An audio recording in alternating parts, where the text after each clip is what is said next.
The wind howled through the cracked brickwork of the tenement building in downtown Detroit, carrying with it the biting chill of a November evening. Maya pulled her thin knitted shawl tighter around her shoulders, sitting on the edge of a mattress that had seen better decades, let alone years. The room was dim, illuminated only by the orange glow of a street lamp filtering through the grime-coated window. Her stomach gave a painful hollow growl, a reminder that she hadn't eaten a proper meal in 2 days. On the small, scarred wooden table sat her only possession of value for the night, a single, slightly stale ham sandwich wrapped in a napkin. She stared at the sandwich as if it were gold bullion. It was supposed to be her dinner and her breakfast, rationed out carefully to keep the dizziness at bay, while she looked for cleaning work in the morning. Maya was 34, but the harshness of the last few years had etched lines around her eyes that made her look older.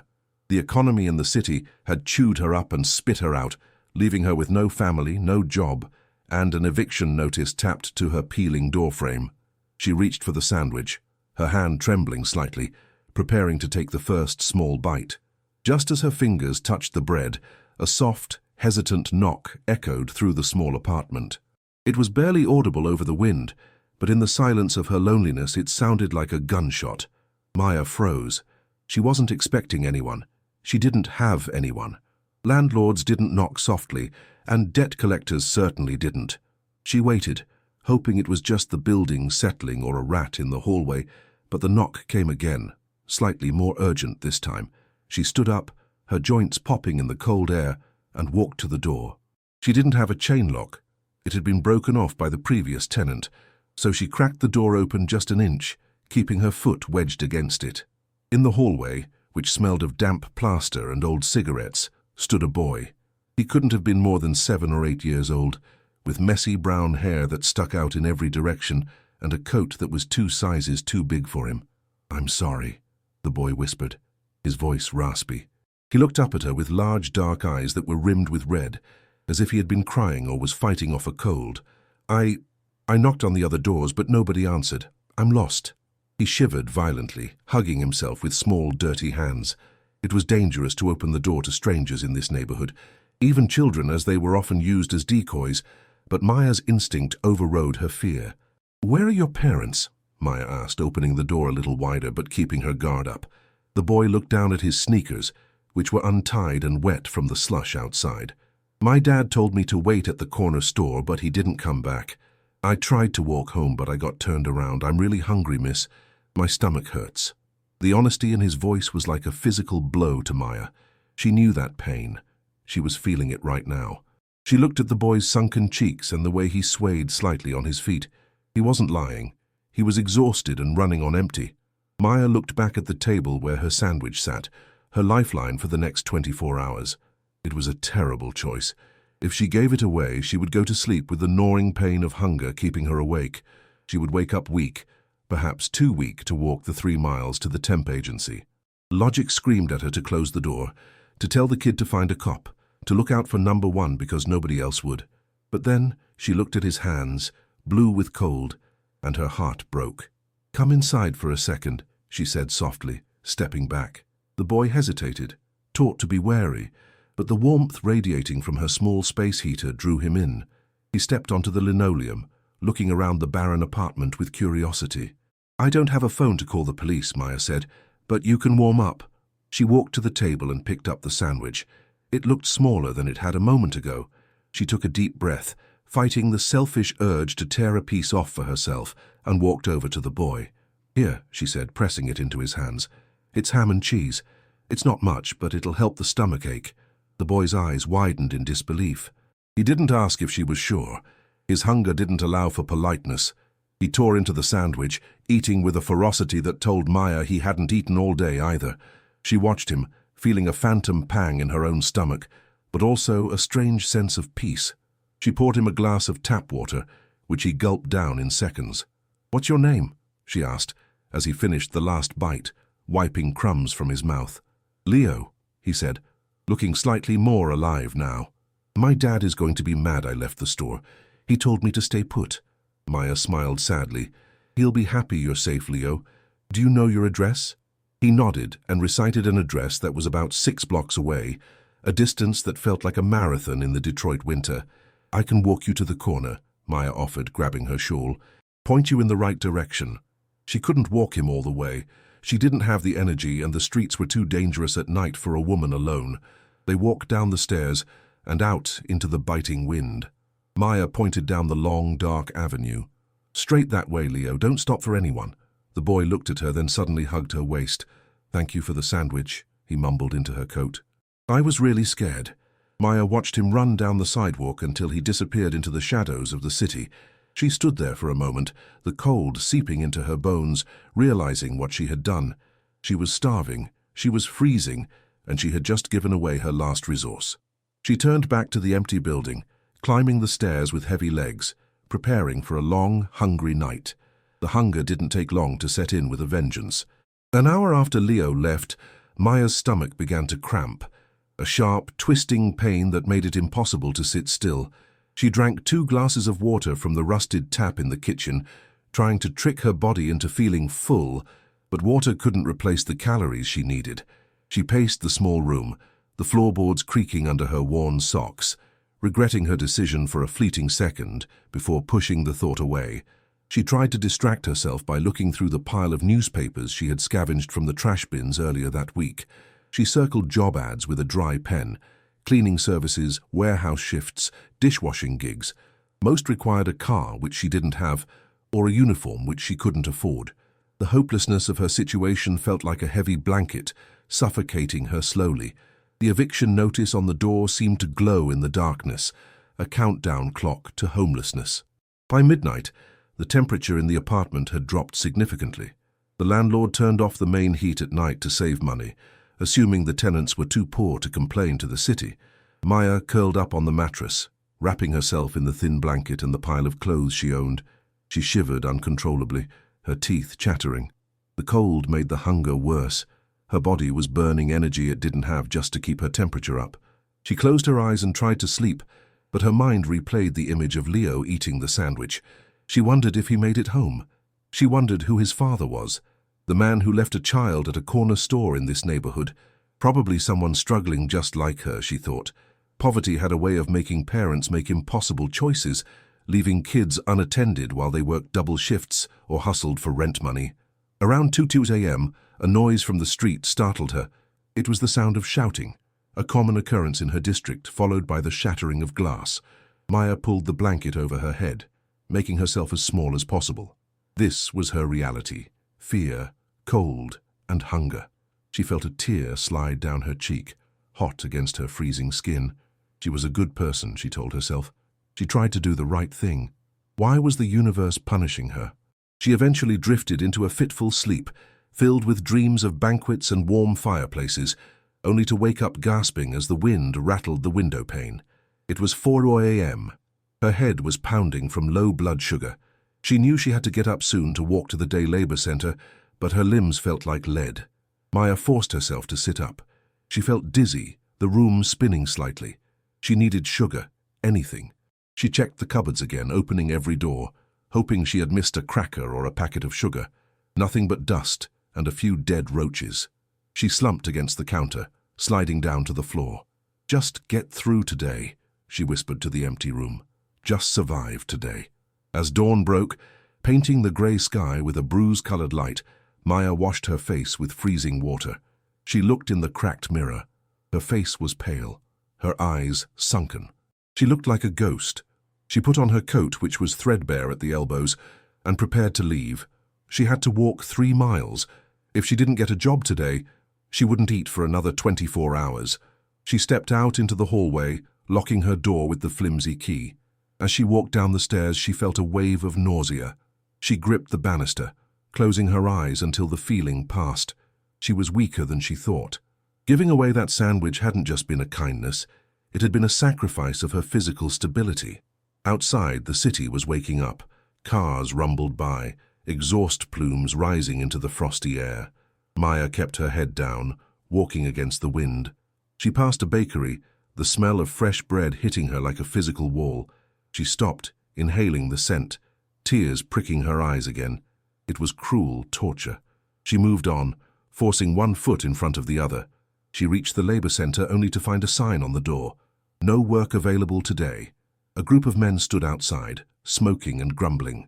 Maya's heart sank. This was it. She had no way to make money today, no way to buy food. She turned around, the defeat crushing her shoulders. The walk back was a blur. She stumbled twice, catching herself on brick walls. Passers-by ignored her. In Detroit, seeing someone struggle was as common as seeing a pothole. You stepped around them and kept moving. Maya felt invisible, a non-entity in a city of concrete and steel. When she finally reached her block, she sat on the stoop of her building, unable to climb the stairs just yet. She watched the cars go by, wondering how much longer she could last. She was starving, truly starving. And for what? For a moment of kindness to a stranger who she would never see again. Good hearts don't go hungry, her grandmother used to say. Maya laughed bitterly, a dry, raspy sound. That was a lie. Good hearts starved every day in this city. She leaned her head back against the cold brick, closing her eyes, waiting for the strength to go upstairs and face the empty room. It was around noon when the atmosphere on the street began to change. Maya was back in her apartment, lying on the mattress to conserve energy, when she heard it.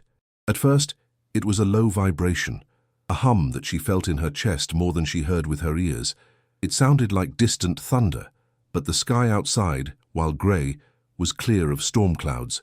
The vibration grew louder, a rhythmic, guttural roar that echoed off the canyon of brick buildings. Maya sat up, alarmed. She knew that sound. Everyone in Detroit knew that sound. It was the synchronized firing of American V-twin engines, motorcycles, not just one or two, but a pack. A lot of them. She went to the window and looked down. The street below, usually populated by old sedans and delivery trucks, was clearing out. People on the sidewalk were stopping, turning their heads toward the intersection. There was a palpable tension in the air. In this neighborhood, a large group of bikers usually meant one thing: trouble, retribution, a war over territory, or a debt being collected. The roar became deafening. The glass in her window pane rattled in its frame. Maya watched as the lead bike turned the corner. It was a massive black Harley-Davidson, chrome gleaming despite the overcast sky. The rider was a giant of a man, wearing a leather cut with the red and white colors, the Hells Angels. Behind him another bike turned, then another, and another. A column of heavy steel and leather rolled down her street, moving with a disciplined, terrifying precision. There were at least 20 of them. The noise was overwhelming, a thunderous announcement of power that drowned out the city traffic. Maya's heart hammered against her ribs. She stepped back from the window, instinctively afraid. Had she done something? Had she trespassed? Her mind raced. The landlord, did he owe them money? Was the building going to be burned down? Panic, cold and sharp, spiked through her exhaustion. But the bikes didn't pass by. The lead rider raised a fist, and the entire column slowed down. They were stopping, right in front of her building. Maya peeked through the dirty curtain. The bikers were parking in a long row, lining the curb like an invading army. They kicked down their kickstands in unison, the sound of metal on asphalt ringing out. The neighbors were peering out of their windows, terrified. Nobody messed with the Angels. If they were here, someone was in serious trouble. Maya watched as the lead biker, the giant, dismounted. He took off his helmet, revealing a shaved head and a thick graying beard. He looked like a boulder carved into the shape of a man. Then, Maya saw something that made her breath catch in her throat. Getting off the back of the giant's bike was a small figure wearing a helmet that was too big for him. The giant helped the figure down and removed the helmet. It was Leo, the boy she had fed the night before. Maya gasped, her hand flying to her mouth. The boy belongs to them. The realization hit her like a physical wave. Leo wasn't a street urchin. He was the son of a Hell's Angel, and he had brought them here. Terror seized her. Had the sandwich made him sick? Did he tell them she did something to him? Why would an entire charter come here unless it was for revenge? She looked around her room, looking for a place to hide, but there was nowhere. The closet had no door. The bathroom was a closet. She was trapped. She heard the heavy thud of boots on the stairs. They weren't running, they were walking with purpose. Heavy, deliberate steps that shook the old wooden staircase. The hallway outside her door filled with the sound of deep voices and the creak of leather. Maya backed up until her legs hit the mattress.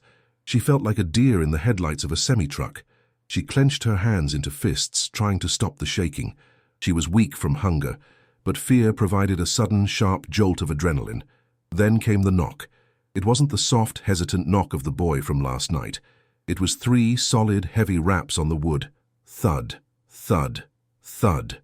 It sounded like a judge's gavel, sealing a fate.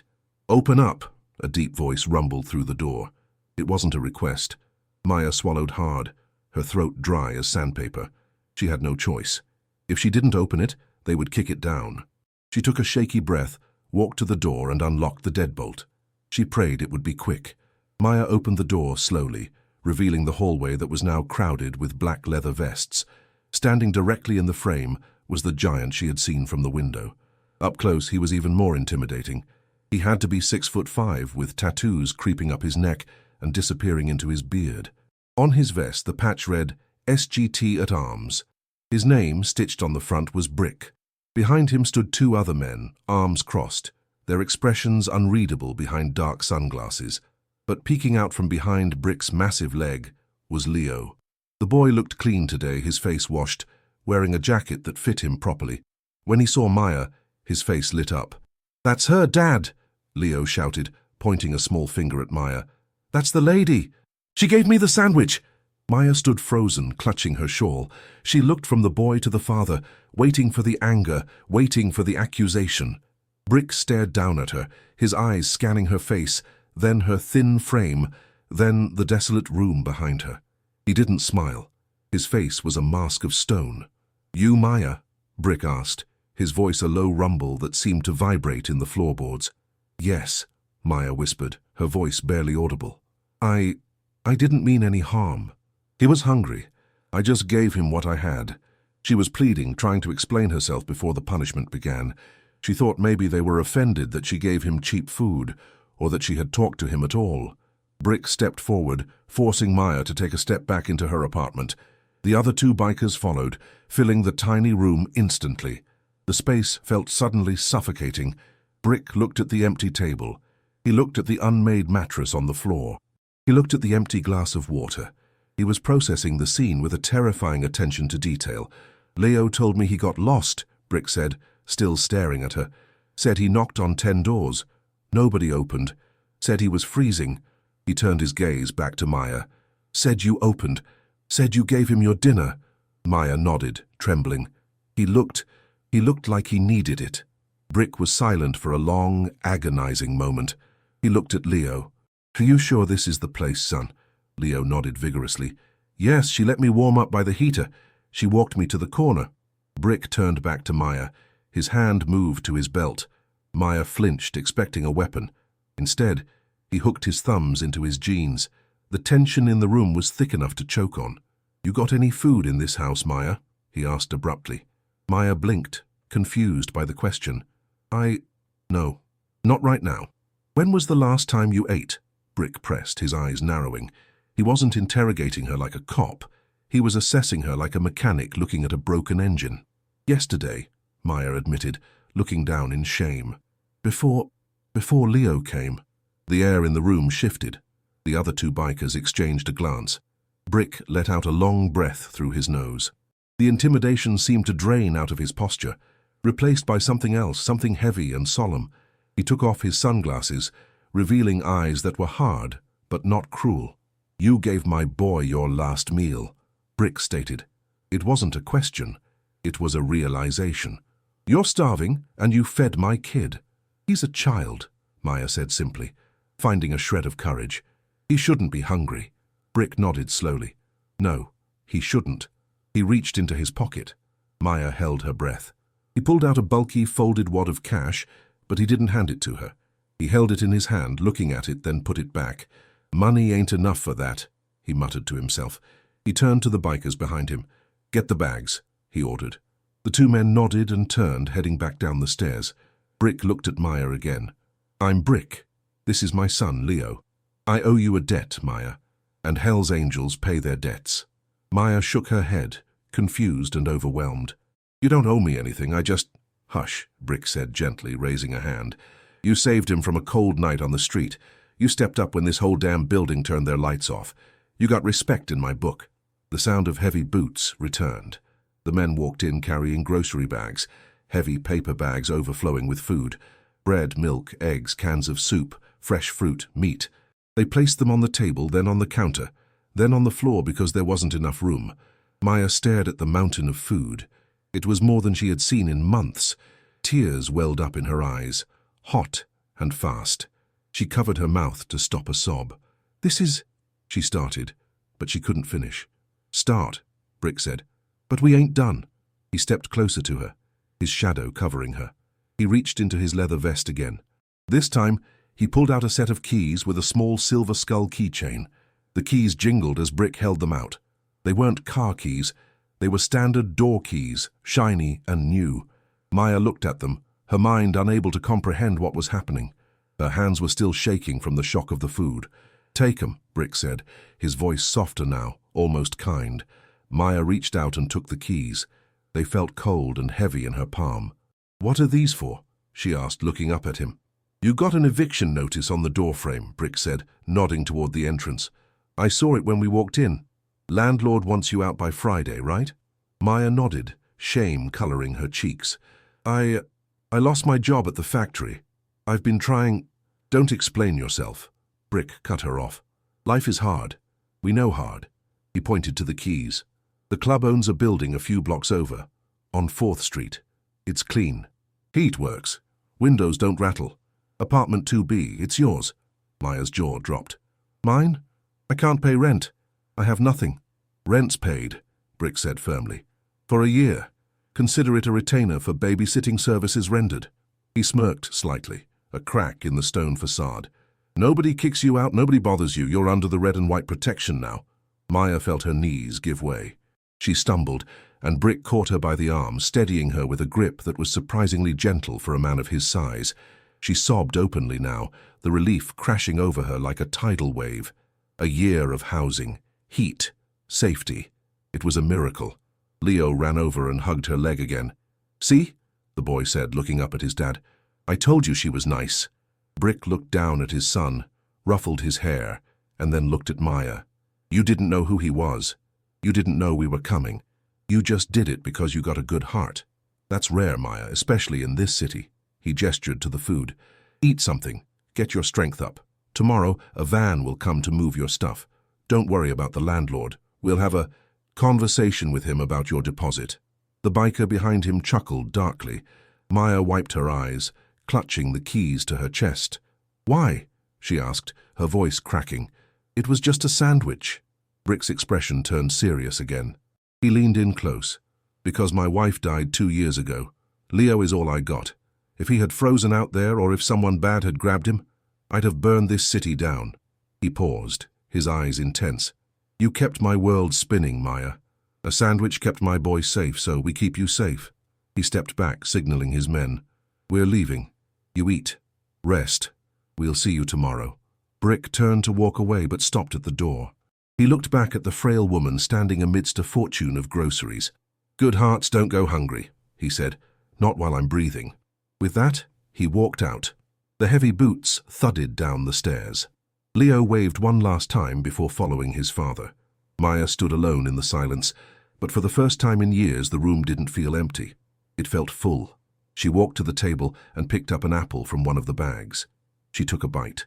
It was sweet, crisp and cold. It tasted like life. She looked at the keys in her hand, clutching them tight. The nightmare was over. Outside, the roar of the engine started up again, but this time the sound didn't terrify her. It sounded like a lullaby. It sounded like guardians leaving their post, knowing the job was done. The next morning, true to Brick's word, a white van pulled up to the tenement. 2 prospects, young men hoping to join the club, knocked on Maya's door. They were polite, calling her ma'am and handling her few meager possessions with surprising care. They packed her clothes, her mattress, and the boxes of food Brick had left. As they carried her things downstairs, Maya saw her landlord standing on the sidewalk. He looked pale and nervous. He was talking to one of the bikers, nodding vigorously. When he saw Maya, he didn't sneer or demand back rent. He looked at the ground and stepped out of her way. The conversation Brick mentioned had clearly happened, and the balance of power had shifted permanently.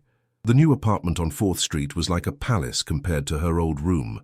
It had hardwood floors, a working radiator that hissed with comforting heat, and a refrigerator that hummed.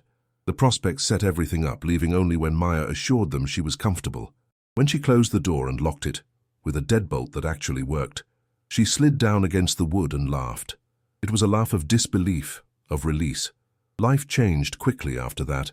The club didn't just give her a home, they gave her a purpose. A week after she moved in, Brick showed up again. He didn't come with the convoy this time, just his bike. He told her that the club's bar, the Iron Horse, needed a cook for the lunch rush. "It ain't glamorous," Brick told her, standing in her new kitchen, "but it pays cash and nobody will harass you." Maya took the job instantly. She had always been a good cook, making much out of little. Now, with a fully stocked kitchen at the bar, she thrived. She made stews, burgers and chili that became legendary among the members. The bikers, men who terrified the rest of the city, treated her like a queen. They called her Mama Maya. She learned the rhythm of the club. She learned that behind the leather and the scowls there was a code. It was brutal, yes, but it was loyal. They took care of their own, and somehow, by the grace of a single ham sandwich, she had become one of their own. Leo visited her often at the bar after school, sitting at the counter doing his homework while she prepped vegetables. Brick would watch them from the corner, a rare smile on his face. The bond between the starving woman and the lost boy had forged a bridge between two worlds that never should have touched. The neighborhood noticed, too. Maya wasn't the invisible, poor woman anymore. When she walked to the market, people greeted her. Young men who used to hang on corners causing trouble stepped aside when she passed. They knew she was under the wing of the red and white. The Hells Angels patch was a shield that extended over her, casting a long, protective shadow. But the most significant change was inside Maya. The constant, gnawing anxiety of poverty began to fade. She gained weight. The dark circles under her eyes disappeared. She bought a winter coat that was actually warm. She felt human again. One afternoon, sitting in her warm apartment, she looked out the window at the snow falling on Detroit. She thought about the woman she was just a month ago, dying slowly in a freezing room. She realized that saving Leo hadn't just been an act of charity. It had been an act of survival. Kindness was a currency, she realized. It was the only currency that mattered when the world stripped everything else away. She had thrown her last coin into the fountain, and the fountain had poured back a fortune. A year passed. The winter returned to Detroit, just as harsh as before, but Maya was ready for it. She was now the head kitchen manager at the Iron Horse. She had a small savings account. She had a car, an old sedan that the club mechanics kept running perfectly. It was Thanksgiving. The club was hosting a massive dinner for the members and their families. The long tables in the clubhouse were groaning under the weight of turkeys, hams and sides, most of which Maya had prepared. The air was filled with laughter, classic rock, and the clinking of beer bottles. Brick stood at the head of the table and tapped a knife against his glass. The room went silent. He raised a toast to the brothers lost, to the freedom of the road and to family. Then he looked at Maya, who was standing by the kitchen door, wiping her hands on her apron. "And to Maya," Brick boomed, raising his glass higher. "Who taught us that you don't need a patch to have honor?" The room erupted in cheers. "To Maya!" they roared. Even the toughest, scariest men in the room raised their glasses to the quiet woman in the apron. Leo ran over and hugged her, burying his face in her waist just like he had that first night. Maya looked around the room. She saw faces that the world called criminals, outlaws, and menaces, but she saw fathers, brothers, and protectors. She saw the people who had saved her life when good society had let her starve. Later that night, as the party wound down, Maya packed up leftovers, lots of them, trays of turkey, stuffing, and bread. "Where are you taking that, Maya?" Brick asked, leaning against the bar. "There's a shelter on 3rd, Maya said, buttoning her coat, "and a few folks under the bridge on Michigan Avenue. It's cold tonight." Brick smiled. He grabbed his keys. "I'll drive. The van holds more." They drove out into the snowy night, the Hells Angel and the cook, delivering food to the invisible people of Detroit. Maya knew the look in their eyes when she handed them a warm plate. It was the same look Leo had.